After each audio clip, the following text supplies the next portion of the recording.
Caião, o cara escreve aqui pra você e pergunta o seguinte. Caião, qual o segredo da fé? Não consigo crer. Tem tempo que eu me sinto vazio, sabe? Como que eu faço para experimentar esse privilégio da fé? Eu não compreendo. É porque a fé não é um sentimento, né, brother? Ele já mandou aqui. E como é que eu faço? Privilégio da fé que ele chama. Privilégio da fé, ele associou logo a sentimento. Experimentar a privilégio da fé. Porque ele se sente vazio. Então fé para ele é se sentir cheio. Quando fé não é se sentir nada. Okay. Fé é um crer. Como é que você acha que Jesus estava se sentindo? Carregando aquela cruz até o alto do Monte Gólgota. Mal pra caramba. Como é que você acha que Paulo se sentia? A maior parte dos dias, quando ele acordava todo lanhado de chicote, de pedrada, inflamado, sem antibiótico, sem anti-inflamatório, com diarreia, bebendo água daquelas estradas, com cólica para todo lado, ameaçado onde ele se sentiu o quê? Glorioso. No entanto, ele aprendeu que quando a gente toma a atitude do crer, começa a surgir dentro de nós uma alegria ultra circunstancial. O sentir não é e não tem nada a ver com a fé, mas a fé que não depende de sentimento nem de sensação, que amadurece como decisão consciente, ela vai trazendo gradativamente a reboque dela própria uma alegria, um gozo transcircunstancial, supracircunstancial, que é aquele negócio que não depende do que está acontecendo com a gente. Foi o que Jesus disse, o atingimento da felicidade é chegar aí. É quando você anda pela fé e é humilde de espírito, está sempre aprendendo, não tem problema nenhum com se solidarizar e chorar a dor do outro, chorar com os que choram, se alegrar com os que se alegram, ter fome e sede de justiça, buscar reconciliar, dá tanto trabalho buscar reconciliar pessoas. Um trabalho terrível. Você ficar, não, diminui, não, para com isso, chega junto, vamos acabar com essa história.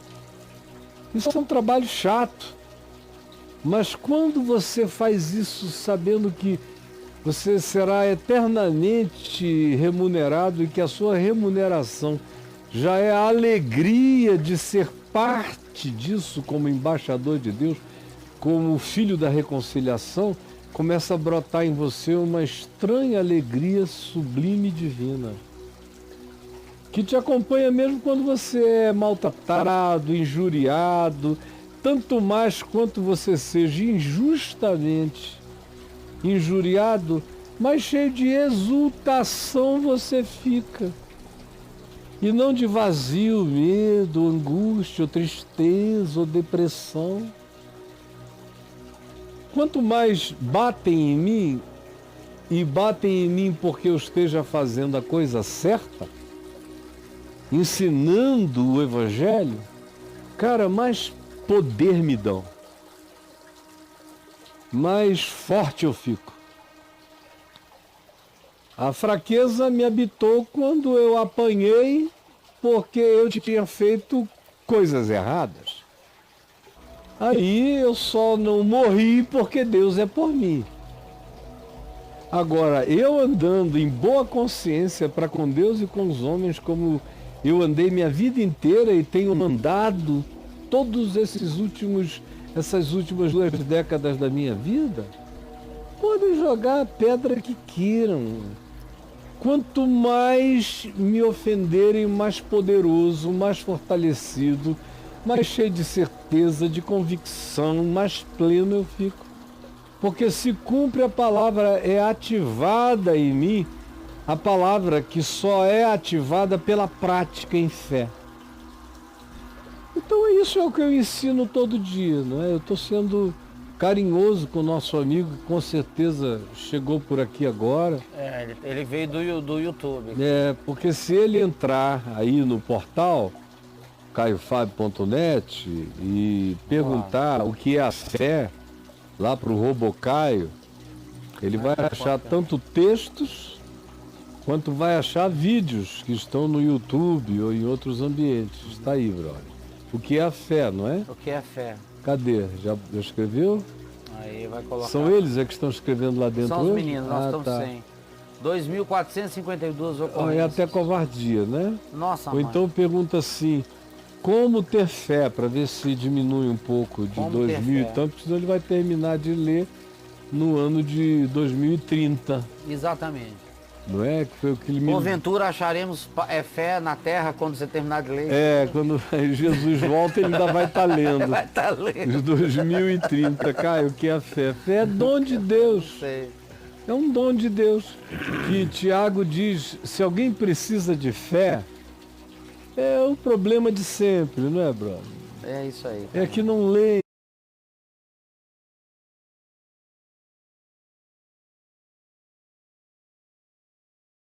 Malucos, ensandecidos, que Gritos também de não pregar. conhecem o Evangelho. Nada. Que também não leem. Não, eu Não vejo um entendo. pessoal por aí que tem milhões de seguidores. Eu converso com o cara, parece que eu estou conversando com um pagão. Não entendeu? Nada. Nada. Coisa Tá alguma. gritando lá. Chega a dar compaixão. Digo, meu Deus. E esse povo que segue esse cara, como eles não estão duas vezes pior, como Jesus disse, são guias cegos guiando cegos para um precipício cada vez maior, porque não leem a palavra. Porque a palavra é bem explícita. Diz que se algum de vós necessita de sabedoria, que num certo sentido é mais do que fé, porque é um conjunto de intuições, de bom senso. Se alguém precisa de sabedoria, o que é equivalente à fé, à consciência, a bom senso, peça a Deus, que a todos dá liberalmente. É dom de Deus que Ele dá liberalmente a todos. Não é uma coisa interessante? É um dom que Ele dá a quem pede. Eu pedi fé. Quando eu me converti, o que eu mais pedia era fé e discernimento, sabedoria, conhecimento espiritual com amor. Porque eu sabia que sem amor nada aproveitaria. Então o amor já estava na base da oração. Querendo aprender a amar, sabendo que amor não era sentimento nem romance, era a prática do Evangelho como atitude no cotidiano. Até que a sua mente vai se transformando e a prática vai se transformando num privilégio e não um mandamento. Um privilégio e não um mandamento. A prática passa a ser o seu prazer. Mas a maravilha paradoxal é essa. A fé é um dom de Deus. Mas se você não tem, peça a Deus que a todos dá liberalmente. Como a todos dá tudo liberalmente. Como aquele homem que disse para Jesus, não é? Ajuda-me na minha falta de fé. Sim. Maravilhoso. E Jesus perguntou a ele, tu crês que eu posso fazer isso? Aí a resposta dele foi, ajuda-me na minha falta de fé. Ou seja, e o filho dele foi liberto porque a todos Deus dá liberalmente. Eu pedi fé porque eu era um grande descrente.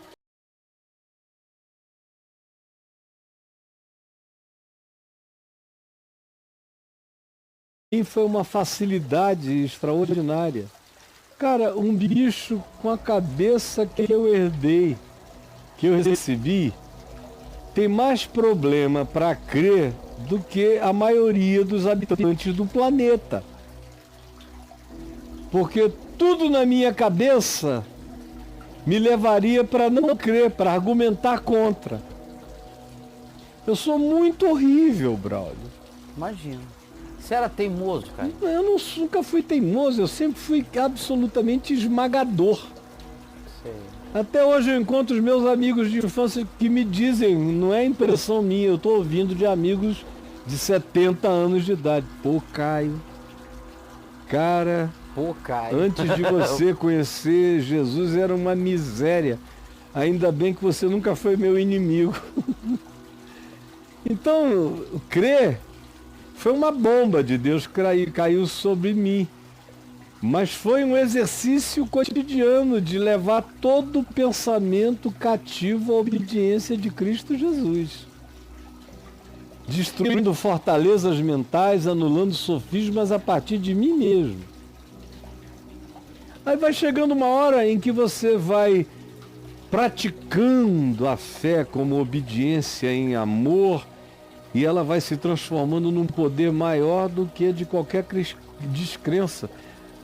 Você para com a criancice de correr o risco da fé, de apostar na fé, e ela passa a ser uma certeza que te leva. Você já não tem mais fé, a fé te tem. Aí é outra história, mas isso demanda prática no cotidiano. Peça a Deus, que a todos dá liberalmente, nada lhes impropera, isso lhes será concedido. Peça, porém, com fé, em nada duvidando, pois o que duvida é semelhante à onda do mar impelida e agitada pelo vento, não fica nunca em lugar nenhum. Não suponha esse homem que alcançará do Senhor alguma coisa, porque é um homem de ânimo dobre, vacilante, vacilão, cheio de dubiedade, mas não é, inconstante em todos os seus caminhos. Então eu peço fé para ter sabedoria, eu peço fé para ter tudo, eu peço fé para ter fé, eu peço fé, Senhor, mantém-me crendo, fortalece a minha fé hoje ou no pior dia da minha existência, que eu espero já tenha passado, que eu já tive muitos dias pesados nessa existência. Mas se eu ainda tiver que enfrentar dias tão pesados quanto ou piores, eu sei que a minha fé não vai vacilar, porque ela vem do céu, é um dom de Deus, que está enraizada crescentemente na minha decisão de confiar. Ninguém, portanto, crerá sem essa decisão de confiar. O rapaz aí fica pensando em fé como um sentimento, uma visitação emocional, de arrepios. Olha, faz tempo que eu não tenho nenhum arrepio. Muito tempo. Às vezes eu tenho. Mas é às vezes. Normalmente eu estou sozinho e vem um pensamento espiritual e eu me eriço como se eu fosse um porco-espinho do céu. Sei. Todo eriçado. Mas hoje, por exemplo, aqui eu não senti nenhum arrepio. Tem vezes em que a gente ora por pessoas que estão doentes e você vê a cura acontecer. Eu constato e não tenho nem coragem, às vezes, de contar para certas pessoas para que ninguém fique com expectativas equivocadas a meu respeito ou pensando que eu sou dono de alguma graça, que eu não sou. Eu apenas creio que se alguém crer, assim será, se ele não duvidar no coração. E cada dia eu duvido menos no coração. Porque a gente tem muita dúvida, né? A gente tem muita dúvida. Se chega uma pessoa que está com câncer, aí diz para você, ora por mim, pede ao Senhor para me curar. Aí você fica pensando na reputação de Deus. Se eu orar por essa pessoa e ela não for curada, será que essa pessoa vai ficar com raiva de Deus? Aí você já fica querendo defender Deus de uma má interpretação. Sei. Mas já entrou um, e se eu orar e ele não for curado? Deus vai ficar com uma má reputação porque eu não sou aquele instrumento da hora. Ou então tem a tua reputação também. É. Eu vou orar, não vai ser curado e vai dizer, o Caio ora, mas não acontece Não nada. rolou. Não rola nada. Sim. Aí dúvida no coração. Ou então é a impressão do poder da doença, ou do mal, ou da dificuldade que atinge o outro e você olha para aquilo com medo, dizendo, tomara que não pegue em mim, que eu nunca sofra isso. Então, ao assim dizer, você já está com medo, já está com dúvida. Onde tem medo e dúvida, já não há fé. Não há fé. Então, você tem que crer como uma criança. Eu aprendi isso com meu filho Ciro. Já contei essa história aqui umas 3 vezes. Quando o irmão dele, o Davi, estava com sarampo, com uns 2 aninhos de idade no máximo, um sarampo horroroso. Sarampo é uma doencinha muito ruim. E um sarampo horrível. O médico especialista em medicina tropical, meu amigo, chegou lá, quando ele viu o sarampo do Davi, ele falou, vixe, pastor, isso é um sarampo daqueles que deixam o médico com medo. Nossa, cara. Com medo, a gente tem que ter todo cuidado, pode ter consequências muito ruins para ele. E eu ouvi aquilo, meu coração não se atemorizou, não mesmo. Fiz tudo que ele mandou fazer, fizemos. E aí à noite eu botei o Davi, tinha um pano, não é? Davi todo machucado aqui do meu lado, o Ciro do lado de cá, a gente numa rede da nossa casa lá em Manaus, na casa dos meus pais ainda, embalando, e eu contando uma história. Eu acho que era a mulher do fluxo hemorrágico, a dos leprosos. Conta uma história bíblica. Lá em Cafarnaum. Você estava lá em Cafarnaum. Fui contando a história. Eu tinha acabado de voltar de Israel. De Israel. Tava fresquinho. Tava tudo. Foi minha primeira viagem. Eu tava num portal. Você tava encantado. Né? E aí eu contando a história, e quando eu acabei de contar, o Ciro virou para mim e falou, papai, Jesus pode curar o Vico Vico? Que é o apelido do Davi. Vico Vico. Vico, Viquinho. Jesus pode curar o Vico Vico? Aí eu falei, pode sim. Aí eu comecei a sentir que o negócio estava chegando perto, né? Enquanto estava na história lá em Cafarnaum, estava tudo certo. Mas quando vai para a rede... Aí começa a escuta, não é a mulher do fluxo, é o meu filho aqui, irmão dele, com sarampo. O garoto tem 3 anos. Será que ele vai se desapontar com Deus para sempre? Ou comigo? Veio essa vibe. Na hora. Na hora, qualquer pessoa honesta sabe que essa é uma coisa que, num coração responsável, de pai e de mãe, dá aquele tremor. E aí eu falei, sim, Jesus pode curar o Vico. E já que tem misericórdia, Senhor, tem compaixão. Aí ele falou, então pede a Jesus para curar o Viquinho. E eu sabia que aquilo ali ia ter uma vida de mais uns 10, 15 dias, aquele sarampo. Ia ser um processo longo, estava muito feio. Aí eu, na minha pouca fé, brother, falei, meu filho, você está cheio de fé. Peça você para Jesus curar o Viquinho. Você terceirizou? Terceirizei na hora pro bichinho. Olha só que pai covarde. Olha. Aí ele ficou olhando, eu peguei a mãozinha dele, botei no corpo do irmão dele, no braço ou no peito, alguma coisa assim. Aí ele falou, Jesus, cura o Viquinho. Amém. Aí eu fiquei ali, Jesus, é a fé do meu filhinho, por favor, Jesus.